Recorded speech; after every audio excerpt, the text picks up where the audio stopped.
Bianca Pisato, muito obrigada de você estar aqui, da tua disponibilidade para a gente poder conversar, trocar um pouquinho sobre o pensamento sistêmico, sobre essa ferramenta tão poderosa que nos liberta tanto, que nos ajuda tanto, né? É muito bom poder trocar ponto de vista sobre isso, como você está lidando, como você está trabalhando com tudo isso, né? Muito obrigado aqui da tua participação aqui nessa entrevista. E eu queria pedir para você se apresentar, por favor. Bom, olá quem está assistindo. Gláucia, muito obrigada pelo convite. Há muitos anos, né? Conheci a Gláucia, conheci o Oswaldo na Conexão Sistêmica, fiz alguns cursos na escola e foi maravilhoso. Bom, eu sou Bianca Capisato, sou uma paranaense, hoje residente em Curitiba. Nasci em 1975, então esse ano completei os meus 50 anos Que e sou delícia. filha de um advogado e de Uhum, uma terapeuta. E, uhum. olha só, me tornei advogada e nessa caminhada iniciei um processo de transição de carreira para a terapia. Então, hoje tenho essas duas bases na minha vida muito fortes, né? Primeiro pelo estudo e segundo até pelo exemplo de dentro de casa, né? Tive dois grandes mestres, tanto na advocacia quanto na terapia. Acho que, em resumo, essa sou eu. É. Interessante, né? Como a vida vai conduzindo a gente, né? É incrível como o movimento de alma gera e promove, produz. É incrível mesmo. Então, Bianca, eu tenho conversado com os entrevistados no sentido de entender, né, algumas questões sobre o pensamento sistêmico e principalmente sobre o sintoma, né? Como você enxerga um sintoma? O que que um sintoma representa para você? O que que ele traz para você? Como você olha para isso? Bom, eu vou falar de um lugar muito peculiar. Primeiro, porque eu estudo muito o sintoma, né? Nós que estudamos pensamento sistêmico, que estudamos outras abordagens, seja para a nossa vida, porque somos buscadores, eu sempre gostei muito de estudar, de entender, vamos dizer assim, um pouco do que acontecia com o nosso corpo, a nossa mente, o nosso espírito. Então, para mim, o sintoma ele sempre veio como um mensageiro. Primeiro, porque eu tive alguns desafios físicos muito nova, né? Uhum, Passei a enfrentar uma síndrome e essa, então, também me trouxe a busca por entender qual era a mensagem que isso trazia para mim como pessoa, como espírito, como missão de vida, porque ela impactava diretamente toda a qualidade da minha vida. Então, o sintoma, para mim, ele vinha como um mensageiro. E eu queria, talvez, olhar para essa mensagem. E isso foi fazendo muito sentido para mim, sabe, Glaucia? uhum, Porque a partir do momento que eu fui olhando para esse sintoma, primeiro, de um lugar de estudo, de pesquisa pessoal, e segundo, dentro da própria terapia, né? Eu fiz terapia de regressão de memória, eu uhum, fiz estudos e terapias dentro da transgeracionalidade, e muitas pecinhas foram se encaixando e eu fui encontrando um bom lugar para esse sintoma. E ao uhum, invés de ele é, ter aquela sensação de conflito, de dificuldade, de barreira para a minha vida, ele acabou se tornando um recurso. uhum, Uma vez que eu percebi que aquele sintoma era realmente uma mensagem para a Bianca ir além daquilo que se mostrava para ela numa realidade visual, né? Que se eu mergulhasse para dentro de mim e olhasse para essa mensagem, para esse sintoma, eu iria encontrar conhecimentos e fortalezas que iriam me levar, e eu acredito, para onde eu cheguei hoje. uhum. Então, essa mensagem desse sintoma, hoje eu sou muito grata a ele, né? Um exemplo disso, Glaucia, que eu gosto muito de compartilhar, é uma alergia que eu tinha, uma alergia Uhum. atópica. Eu fui em 10 Uhum, dermatologistas. Eu fiz uhum, diversos exames, aqueles que você vai em laboratório, faz imunoterapia, faz um monte de coisa e toma líquido e corta o braço e pinga um monte de coisa. E a conclusão, então, era uma alergia atópica. E olha que louco. Eu não tinha consciência de que a alergia tinha começado a partir de um choque emocional. Então, Uhum. para mim é muito importante entender que o sintoma, ele geralmente começa a partir de um choque emocional, que pode ter sido vivido pela gente, ou, como nós vamos falar um pouco mais para frente, como de um ancestral, e essa mensagem apenas veio como informação transgeracional. Mas eu não tinha consciência de que a minha alergia tinha começado depois de uma intervenção jurídica, onde eu tentei uma audiência com um juiz para resolver uma situação de uma criança que tinha sido adotada. E, digamos assim, dentro da legislação brasileira, a criança não estava na primeira da fila. E aí a juíza entendeu que ela deveria retornar para o abrigo depois de 10 meses já com a família adotiva. E eu tentei conversar com o Poder Judiciário sobre essa questão, buscando também esse olhar para a criança, né, que já tinha sofrido um choque emocional no momento do parto, né, ter sido entregue para uma outra família, e agora novamente. E eu, e eu fui ofendida, eu fui agredida verbalmente, tanto que eu saí daquele lugar, eu não conseguia dirigir, Glaucio. E eu não tinha consciência que a minha alergia tinha começado exatamente ali. Só foi a partir de uma sessão de microfisioterapia que nós chegamos Uhum. nessa informação. E o mais maluco é que eu fui para uma constelação com o professor Dr. Sami como advogado. E ele perguntou se alguém tinha algum caso que envolvesse um processo complexo para que a gente pudesse olhar. E eu trouxe esse processo de adoção, porque a criança foi levada para o abrigo, a gente entrou com recurso no tribunal e aquilo vinha se enrolando assim de uma forma muito interessante. E eu levei. E o movimento sistêmico, o campo ali, ele se direcionou totalmente para mim, como advogada. E a minha representante, ela se coçava como eu me coçava. E ela trouxe uma frase, Glaucia: esta pele não é minha, eu preciso arrancar. Nossa, nossa. E aquilo, para mim, eu falei, gente, isso não faz sentido.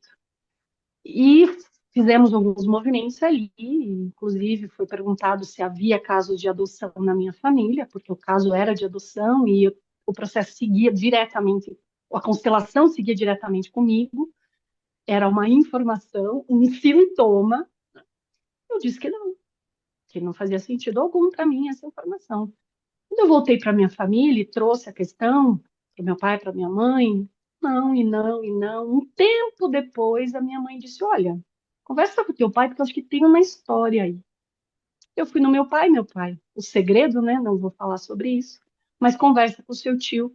Ele sabe tudo sobre a nossa família, porque ele tirou a cidadania italiana, ele tem toda a história. Eu viajei até a cidade dele e o que que eu descobri? Que sim, a nossa família paterna por parte da minha avó começou com uma adoção. O sobrenome começou com uma adoção.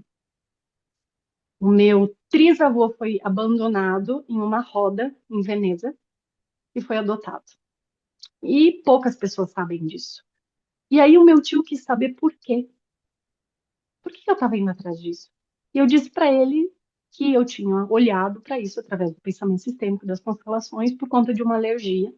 Mostrei a minha perna para ele, que estava naquele momento na perna, estava muito forte a alergia. Ele levantou a calça dele e disse: essa alergia é a mesma que a minha. E você não lembra que a sua nona, a vida inteira, teve essa alergia? Ou seja, o sintoma vinha conversando com a nossa família há décadas. Uhum. Uhum. Era uma mensagem para dizer: tem algo aí. E é engraçado que quando eu fui atrás desse meu trisavô, Norberto Necello, eu honrei ele através do movimento dentro da família, do grupo da família, numa reunião familiar.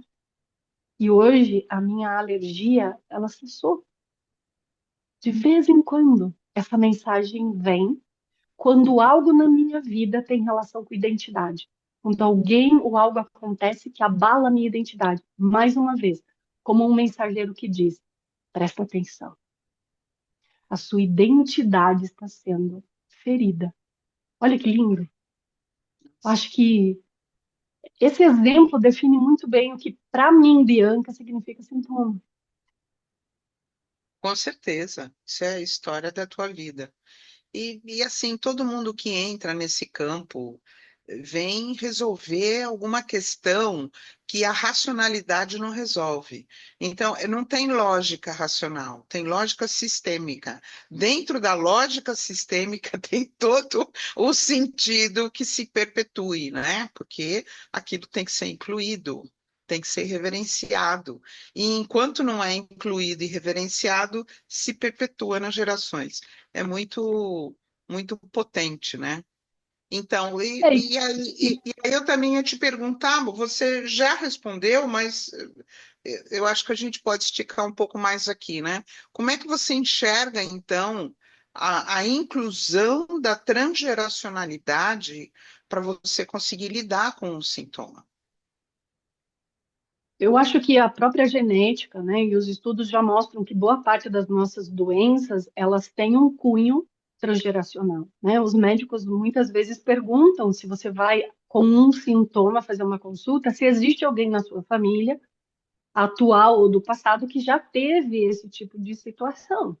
Então, a gente já sabe que geneticamente nós podemos detectar certas doenças que provocam certos sintomas.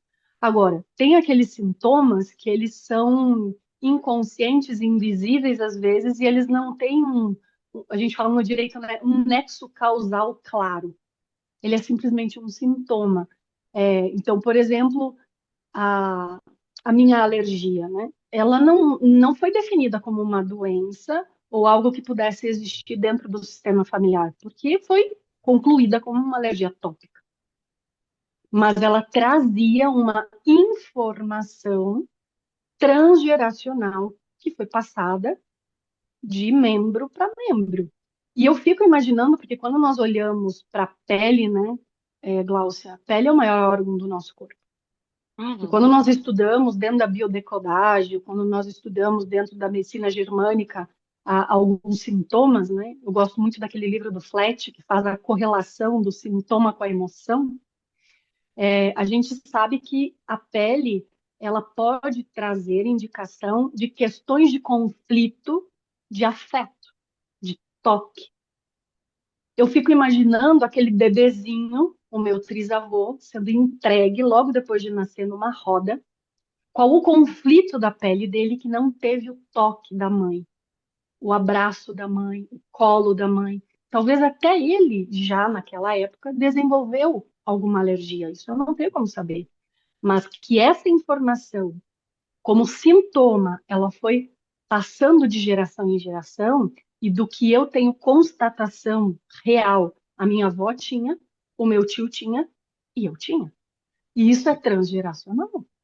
uhum, Então, para mim, está tudo muito interligado, porque se a gente parar para pensar que nós somos, o nosso corpo físico é papai e mamãe, e que nossos papais são os papais deles e assim por diante, faz todo sentido pensar que nós somos um campo de informação muito velho no nosso corpo. A gente carrega muitos sintomas no nosso corpo que não são, em tese, fruto de eventos traumáticos que nós vivenciamos.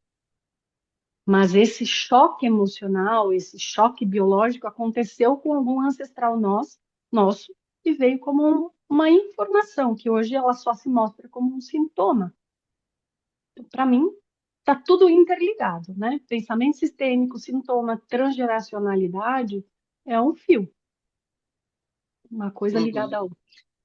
E que sentimento, então, você acha que foi perpetuado, né? Quer dizer, que tipo de conflito foi perpetuado? Sua avó, seu tio e você? O que que veio dessa adoção ou da ausência do contato da mãe? O que que foi sendo perpetuado até que alguém conseguiu enxergar o quê e incluiu o quê? Como você enxerga isso, Bianca? Eu enxergo a partir da minha própria experiência.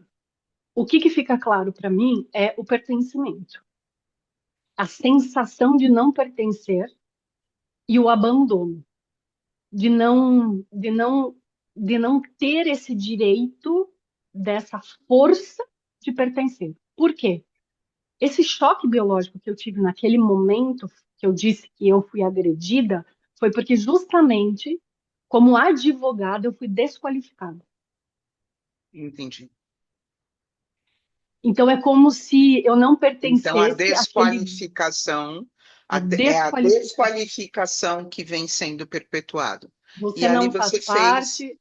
É. e ali você E sabe o fez que que é interessante? download, ali você fez um download do repertório transgeracional, porque você viveu como estressor, ambiental, né? Os estressores ambientais, similaridade de conteúdo com o que o seu bisavô viveu da desqualificação. É maravilhoso. Perfeito, exatamente isso, Glaucia, porque eu sinto assim que mexeu exatamente no meu direito de pertencer a um grupo de profissionais éticos, de eu fazer parte daquilo, né? E o mais interessante é que nessa investigação em relação ao meu trisavô, existe uma probabilidade desta criança ter nascido de um relacionamento entre uma menina nobre e um vendedor de quinquilharias que vinha de navio, barco, ficava um tempo em Veneza e ia embora. E naquela época, as crianças que eram abandonadas na roda geralmente eram crianças bastardas, consideradas bastardas. E aí Uhum. eu penso que as frases que foram ditas a mim naquele dia eram frases de quem dizia: você é um advogado bastardo. Então, você falou lindamente, né? O evento agressor, esse, né, que fez Estressores eu ambientais, né? estressores ambientais. Exatamente. Ambientais. Isso vem da neurologia, né? Tem um doutor, Marco Gebara, ele diz uma coisa tão bonita. Ele fala assim: o nosso genoma é uma guerra de forças. Você pode ter herdado muitas doenças, mas você precisa dos estressores ambientais para que elas sejam desencadeadas, né? E se Uhum. você tem um genoma forte, você precisa de um grande estressor ambiental para você fazer o download e aquilo vir para o seu presente, ou se você tem uma fragilidade, qualquer estressor ambiental é o suficiente para você estar fazendo o download e estar trazendo um repertório transgeracional para a tua vida, para o teu presente. Né? É, é Muita muito, clareza. Lindo. é muito bonito olhar para isso. Então, ele diz que, que nós não herdamos doenças. Porque você precisa de um, quer dizer, você tem todo o genoma, toda a possibilidade de você ter as doenças todas do sistema familiar, mas que você precisa de um estressor ambiental para que aquilo se desencadeie, para que aquilo aconteça na tua biografia. Então, um trauma transgeracional, ele é ativado através da biografia. Algo tem que acontecer no nosso presente para que você faça esse download e traga o repertório para o hoje. É muito. O trauma, né? Como dentro da medicina germânica eles chamam de biochoque, né? O choque Uhum. que vai ativar aquela informação que está lá, né? Que todos. E eu gosto muito de um cientista que ele fala que todas as nossas células contêm todas as informações. Tanto que uma célula é capaz de produzir dente. E aí a pergunta que a gente se faz é: se as minhas células que produzem uma sobrancelha, elas têm toda a informação genética, por que que elas não produzem dente? Por que que a gente não tem dente na sobrancelha, né? Existe toda uma harmonia onde tem pertencimento, tem hierarquia, tem equilíbrio. E aí ele ainda leva a mais, ele diz que quando uma célula, ela por alguma razão, por algum choque, alguma razão, ela começa a produzir tudo aquilo que ela sabe fazer, ela se torna um tumor. E não raras vezes a gente encontra dentro das células tumorais ossos, cabelos, né? Mostrando que as nossas células elas têm toda a informação. Então, sim, é lindo fazer essa conjunção que você trouxe com essa realidade. Eu acho que foi isso exatamente que aconteceu comigo. Agora, Qual foi o evento que aconteceu com meu tio? Não sei. Qual foi o Ok, evento que aconteceu com a minha sim. avó? Por isso que eu digo, não necessariamente, porque as minhas irmãs, muito provavelmente, também têm essa informação, Uhum. mas elas não desenvolveram alergia. Já a minha sobrinha está começando a desenvolver. Ela já teve. Olha que coisa maluca! É muito, Mas muito de uma forma, interessante. Gláucia, mais É, leve. É leve, isso, estranho, mais leve. isso, isso. Eu vou invadir um pouco. Posso? Que Você me ótimo. autoriza? É, essa mãe que teve um bastardo, né, de alguma forma, não importa a situação, como ela pode ser reverenciada, Bianca? Bom, eu encontrei alguns caminhos. Primeiro, reconhecendo a existência dela, eu não sei o nome, eu não sei nada, mas eu fiz um Uhum, movimento de agradecer a ela pela vida que chegou até mim. uhum, uhum. Também agradecer os pais adotivos, né, que deram uma Sim, chance para essa criança sobreviver numa época muito difícil, porque era uma época uhum, que a Itália sofria sim, muito com a fome. Então, também agradeci a eles por terem cuidado dessa vida e ela, de certa forma, então, chegado até mim. E em um encontro grande de família, eu preparei um texto onde eu contei a história do Norberto Netillo. E eu disse para todos: Necello é um sobrenome que foi criado para que o Norberto fosse, para que ele saísse daquele convento, porque naquela época não existia processo de adoção, era dado um nome para a criança poder ir para uma família. Mas esse nome Necello foi dado pelas irmãs do convento. Então existe uma outra família com um sobrenome, com uma história que é a da vida dessa criança, que são os pais biológicos e que a gente pudesse, de alguma forma, eu fiz um movimento com todos. Eu não lembro se eu usei água ou o que, de a gente beber essa vida que chegou deles, de alguma forma, né? E foi tão uhum, bonito porque muitos, muitos ali ficaram espantados porque não sabiam dessa história. uhum, Poucos sabiam dessa história. uhum, Então, primeiro a gente honrou, incluiu, né? uhum. Fizemos uma oração a eles, agradecendo, né? Tornando consciente a todas de que a vida veio dessa família biológica, foi cuidada por uma família adotiva, e olha o gancho ali com o meu processo de adoção. Sim, sim, Também um ponto da exatamente. advogada, e isso é interessante a gente perceber, porque agora eu quero falar de um outro sintoma que tem a ver com emoção. Por favor. Eu tomei esse processo e eu somatizei ele. Uhum. Eu tive muita dor no corpo, eu desenvolvi uma gastrite, eu me estressei muito com esse processo. Por quê? Porque é como se o meu ancestral estivesse sendo tirado dessa família adotiva. A minha vida passou a estar em risco, de alguma Ok, forma. ok. Então, também a forma que eu cheguei no Poder Judiciário para conversar com os juízes era uma forma disfuncional. Aham. Emocional, né? Isso. E aí a gente volta para o que a gente aprende, que não existem culpados e inocentes. A Aham. inocência vem da mente fantasiosa da criança, daquela criança que disse: vocês não podem me tirar dessa família adotiva, porque senão eu vou morrer. Ou melhor, eu não vou nascer, né?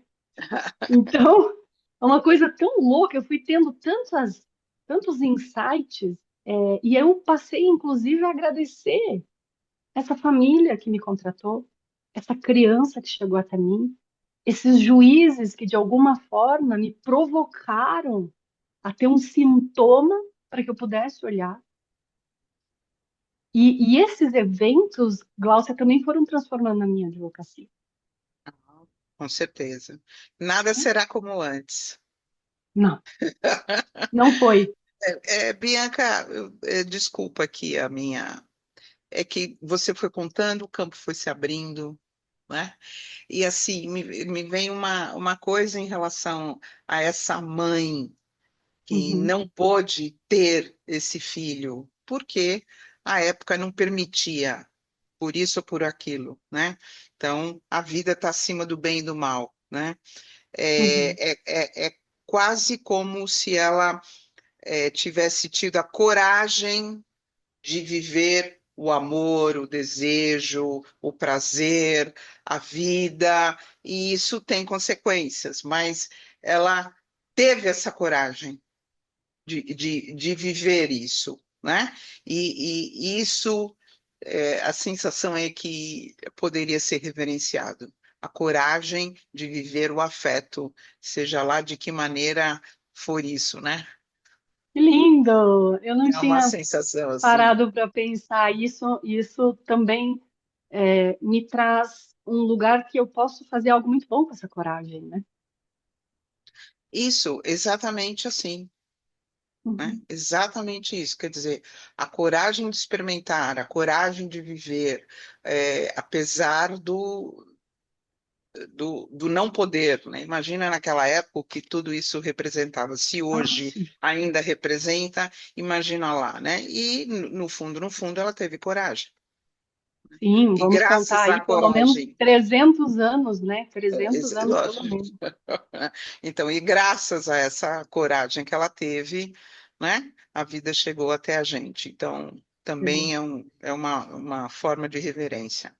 Que bom Uhum. saber desse caminho todo e que isso influenciou a tua advocacia. De que forma que isso influenciou a tua advocacia, Bianca? Bom, primeiro que eu, a partir desses eventos que foram acontecendo, eu fui sentindo a necessidade de me aprofundar no conhecimento, porque isso vinha acontecendo comigo, era como se alguns pontos iam se encaixando, mas eu ficava no raso, né? E aí eu queria estudar mais até para que, a partir disso, quando os meus clientes chegassem com alguma narrativa, eu pudesse olhar além dessa narrativa que se mostrava. E então isso impactou profundamente, porque aí eu fui fazer as formações, fui fazer os cursos, e obviamente que a minha condução com os clientes mudou. Antes de eu ir para o Poder Judiciário com esses clientes, para que eles de repente vivessem esses traumas, esses choques que eu vivi, eles pudessem ter a oportunidade de olhar de uma forma mais profunda para o sintoma. Porque eu entendo e passei a entender que todo conflito tem uma emoção raiz que o alimenta. E aí eu lembro muito do aprendizado que você nos traz, da justa razão. Qual é a Uhum, justa razão desse conflito? Olhar para essa justa razão. Não é o que eu quero, porque o que eu quero está camuflado. Ele é quase que como uma estratégia infantil, até mesmo rasa, para resolver aquele conflito. Eu acredito que aquele resultado que eu vou buscar na justiça vai resolver o meu conflito. Mas o que que eu via? Não resolvi. Outros surgiam com a mesma dinâmica. Então, olhar para a emoção por trás do conflito, encontrar talvez o momento, a justa razão, o choque que gerou esse conflito, foi mudando completamente a dinâmica. E assim, eu podia passar horas com você te contando as experiências, né, que eu tive. Uma delas eu posso compartilhar, porque inclusive essa cliente gravou um vídeo para em um congresso eu disponibilizar o vídeo para quem estivesse no congresso. Então, ela abriu esse caso, então não tem aí nenhuma questão ética. Mas ela tomou consciência, Gláucia, que ela não tinha coragem para ir num processo de divórcio litigioso.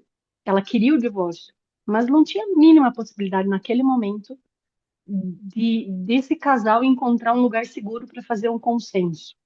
Não havia possibilidade. Então, o caminho, eu digo, o divórcio litigioso, ele é um instrumento, às vezes necessário. A doença, às uhum, vezes, é necessária, né? uhum. Então, mas ela não tinha coragem. Ela tremia quando pensava em ir para um processo litigioso. E ela trazia um medo de que os filhos dela nunca mais falassem com ela se ela fizesse esse movimento. E aí nós olhamos por trás. Onde é que está a força dessa mãe que gerou duas crianças, que pariu duas crianças e agora tem medo dos filhos, né? E a gente fez um movimento, fiz algumas perguntas usando o pensamento sistêmico, e ela lembrou, ela trouxe uma informação. de que quando ela tinha 15 anos, a mãe dela veio conversar com ela dizendo que ela e o papai tinham conversado e tinham decidido se divorciar, e ela disse para a mãe: se você se separar do meu pai, eu nunca mais falo com você. Uhum. E a mãe não se separou. E ela chorou muito, falou de um sentimento de culpa que ela tinha. E aí para ela veio a frase do tipo, como que eu posso fazer esse Horas, movimento, horas. né? É. E a partir desse olhar para a mãe, de olhar para a grandeza da mãe, entender que a mãe decidiu então não se separar. E que hoje, inclusive, o papai e a mamãe estão bem e que deu tudo certo, né? Ela foi se aliviando, foi para casa, passou 1 ou 2 semanas e ela me ligou e falou: Bianca, pode entrar com o litigioso, tá tudo bem. Hum. Então, mudou completamente a minha advocacia. Eu passei Sim, a olhar para as pessoas por trás do conflito, para as histórias e até aquilo que a gente está falando hoje, a transgeracionalidade, sim, né? sim, Quantas mulheres dessa família não conseguiram? exatamente. Por isso ou por aquilo, né? Numa outra condição de vida, pelo patriarcado, pela resignação do feminino, que tinha na época, a mulher não tinha autonomia, carreira, dinheiro, empoderamento, não conseguia fazer nada disso, ficava ali na resignação. Quantas mulheres não puderam se libertar? E agora ela está fazendo em nome de todas, com certeza, E né? sabe qual que é mais interessante, Glaucia? Até para as pessoas que estão assistindo, os filhos ficaram sem falar com ela Ok. um certo tempo. Ah, Mas depois, ela entendeu que está tudo bem, isso faz bem, parte. E hoje, passado anos, né, ela está super bem, já tem netos. uhum. E para mim agora, como advogada, como estudiosa do pensamento sistêmico, eu me arrepio, ela se tornou uma consteladora. Com certeza. E assim é a história de muitas, né? De muitas. Eu sempre gosto de trazer um pouco do conceito, né? Quando você fala atrás de um conflito, né? A gente tem o pensamento circular e o linear, né? Isso. O linear é por que que isso está acontecendo? Por que que isso é assim? E o circular é todas as forças que atuam, né? Então, isso eu acho que é uma grandeza do pensamento sistêmico, né? Porque nele está o pensamento circular. E a pergunta é, onde isso começou? E quando a gente faz essa pergunta, onde isso começou, a memória é revelada, assim como você fez dentro do teu caminho, que é a mesma coisa, se revelou onde isso começou Isso. na biografia dela, porque com certeza isso vem das mulheres do sistema de muitas gerações. Sim, eu tenho histórias assim, que são muito íntimas de algumas pessoas. Porque eu trabalhei 27 anos na área de família, Glaucio. Aí você liga o pensamento sistêmico, a Né? constelação familiar ao direito de família. O direito de família, ele é um campo de estudo, de constatação, de observação dessas dinâmicas. Então, ter estudado isso, ter olhado dessa forma circular, não linear, me possibilitou justamente olhar dentro do meu trabalho essas dinâmicas acontecendo. Tem coisas que eu não posso compartilhar, porque são Tem segredos de família, íntimas. são segredos judiciais, mas eu fiz muitos movimentos com clientes, fazendo justamente elas olharem além desse linear. E, e, e o campo foi trazendo informações transgeracionais que hoje eu falo, Que não é, justifica, né? né, não é Justifica. possível a gente querer encontrar soluções ou olhar mais de uma forma linear. Não tem como. Então, Tranquilo. Bianca, ficaria aqui mais um tempo com você filosofando disso. Eu adoro falar de como essas dinâmicas elas são tão presentes na nossa vida, mas por serem inconscientes, por serem invisíveis, a gente tende nessa racionalidade de resolver nessa dimensão aqui da razão, mas isso não é possível resolver conflitos somente nessa dimensão aqui da racionalidade. Nós somos muito mais complexos, herdamos tanta coisa de todas as histórias. Eu lancei agora no começo do ano um livro que tem o nome de A Mochila Transgeracional que Carregamos, né? Quer dizer, eu estou falando exatamente disso, das histórias, e que né, eu falo muito da imigração, do que veio de lá para cá, né? E como é que eles chegaram, o que aconteceu aqui no Brasil e como é que foi. Isso é toda a história do livro, né? Que eu estou relatando muitas, muitos passos. Mas entender a nossa complexidade e que não é só a nossa biografia, é uma infantilidade. A gente está achando que a gente tem controle, que está tudo na nossa mão, que está tudo na mente. Meu Deus, isso tudo vem no sistema nervoso, isso tudo está no nosso corpo, na alma, porque a mente não viveu a história da sua avó, né? Você ficou sabendo, mas você não estava aqui, então. Isso está no teu DNA que você está herdando. Então, esse entendimento, essa complexidade, né, da gente sair da racionalidade para a ciência aceitar além da racionalidade, é um grande desafio que a gente carrega, né? Porque as pessoas te olham como em que planeta você está vivendo? O real. Esse é o planeta real, que carregam todas essas dinâmicas. Então, Bianca, assim, você tem alguma palavra, algum exercício, alguma frase que você poderia deixar aqui para os nossos ouvintes? Olha, eu vou, se tu me permite, eu vou trazer duas coisas. Uma delas, eu acredito que vai ser de inspiração para muitas pessoas, porque é um desafio de muitos, né? É o cigarro. Eu fumei uma boa parte da minha juventude, da minha adolescência e da minha juventude. Mas, Glaucia, eu não gostava do cheiro do cigarro. Eu fumava e eu ia escovar os dentes, lavar minha mão, como quem está tentando se livrar de algo. Eu tinha nojo. Mas no momento que eu fumava, não tem explicação a sensação que eu sentia. Às vezes eu tenho até vontade de sentir aquilo de novo, mas eu tenho hoje consciência do porquê ou para quê. Dentro das terapias que eu fiz, em um dos cursos, eu tomei consciência que o meu pai, ele fumou até os 36 anos. Isso eu tinha o entendimento, eu tinha conhecimento, mas eu não tinha consciência do que esse evento, do que esse movimento do meu pai impactou na minha infância.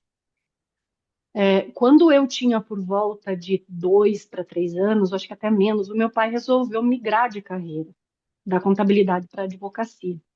E na época não existiam muitas faculdades, né? Vamos falar aí em 1976. E aí ele precisava viajar 1.000 quilômetros até a faculdade. Então ele ia, às vezes passava uma semana, 2 semanas na faculdade, voltava, passava mais alguns dias em casa, voltava para a faculdade. Foi um período muito complexo para a nossa família. E meu pai fumava.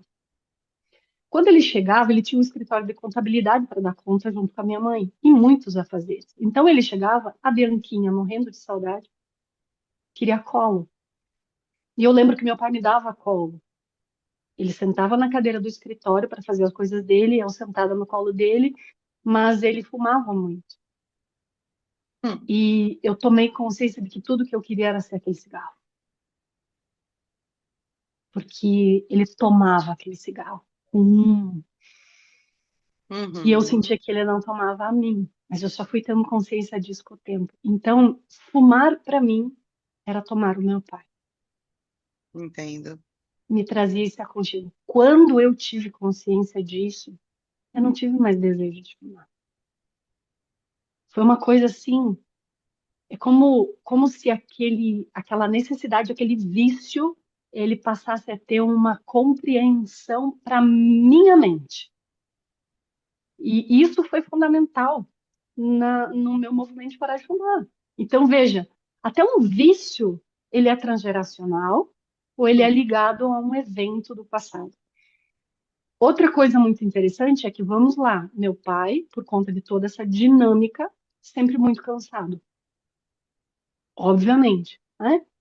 É muita demanda e é compreensível que no tempo dele, com os afazeres que ele tinha, ele tivesse motivos e razões para estar cansado.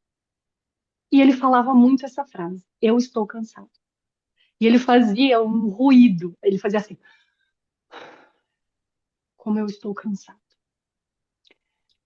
E eu falava: pai, vem aqui ver alguma coisa. Eu lembro disso. E ele fazia: filha, só um pouquinho, o pai está cansado. Dá um minutinho que o pai está muito cansado. Então era uma frase, e meu pai suspira até hoje. Ele pegou um hábito. Um dia o meu marido, nós sentados no sofá, e eu não sei por que cargas d'água, eu fiz assim: eu devia fazer isso sempre. E ele olhou para mim e falou: meu, tá me enchendo esse teu. Eu falei: ai, que eu tô muito cansada. Ele falou: pois é, mas você sempre reclama que seu pai faz isso e tu tá fazendo igual? Eu disse: sabe que daí de repente eu, opa, eu comecei a perceber, Glaucia, que essa frase, eu estou cansada, ela era um sintoma na minha vida. Eu acordava de manhã, às vezes, depois de 8 horas de sono, tranquila, levantava, me arrumava, ia para a cozinha fazer meu café. Enquanto eu passava o café, eu falava: ai, eu tô cansada. Mas o meu corpo não estava cansado. Mas a minha mente tinha isso como uma trilha.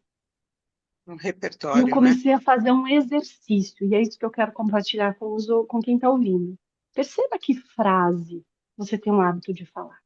Às vezes aquela frase, ô droga de vida, isso só acontece comigo, mas eu também não dou sorte nisso. Ou alguma frase ou um pensamento que você percebe que é muito recorrente na sua vida. As Observe. crenças, né? Isso. E faça um movimento de perceber de onde isso vem, quando isso começou. E talvez você possa identificar que isso é muito antigo, como era para mim. E eu percebi que essa frase não era minha. Essa frase era da dinâmica do meu pai, que tinha muitos empregos, fazia faculdade. Eu não tinha essa dinâmica. Então eu comecei a fazer um exercício. Quando eu me flagrava com esse pensamento, ou essa frase declarada: eu tô cansada, eu mudava, eu respirava e dizia: eu estou disposta.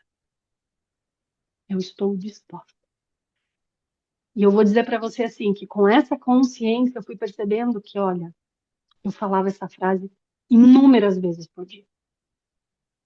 Muitas vezes É por dia. E eu incrível, não né? tinha nem consciência disso.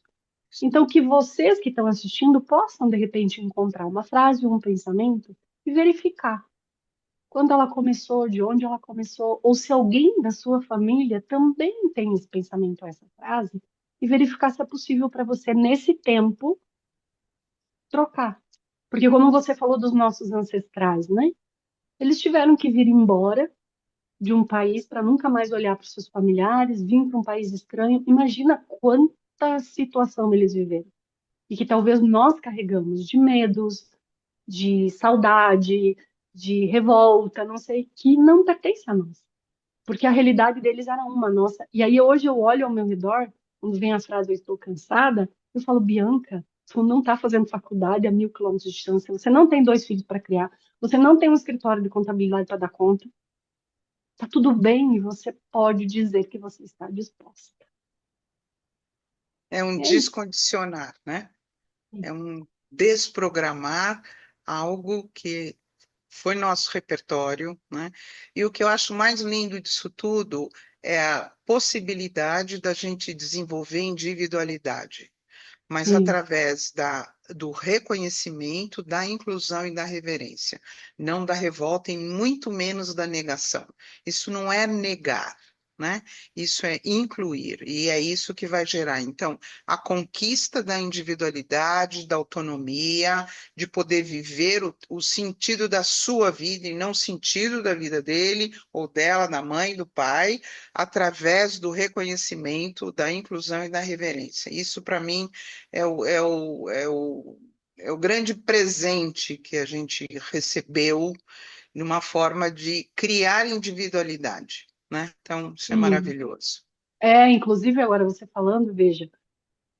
Foi graças ao esforço do meu pai, graças Isso. ao preço que ele pagou, ao cansaço dele, que a nossa vida familiar, a nossa condição financeira, a minha infância, a minha adolescência pôde ser melhor, né? Porque ele, como advogado, conseguiu elevar o nível da família e aí por isso eu pude ter uma vida talvez não tão cansativa quanto a dele.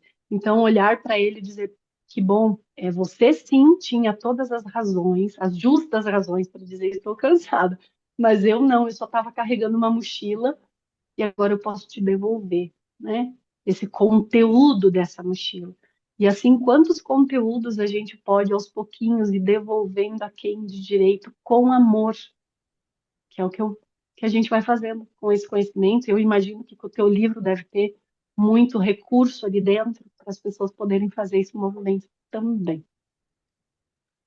Obrigado, meu bem. Obrigada aqui do teu depoimento, de você estar colocando aqui a tua experiência, a tua forma de olhar a vida, todo esse repertório aqui, no sentido da gente poder continuar crescendo e aprendendo. Obrigado, Bia. Exatamente. Uma Porque a delícia. teoria, né, Gláucia? A teoria Isso. tá ali no livro, gente. Tá no livro da Gláucia a teoria. Aqui é vida real, é como a gente aplica. Mas É, muito obrigada, Gláucia. Um prazer. Sucesso. Beijo para todos.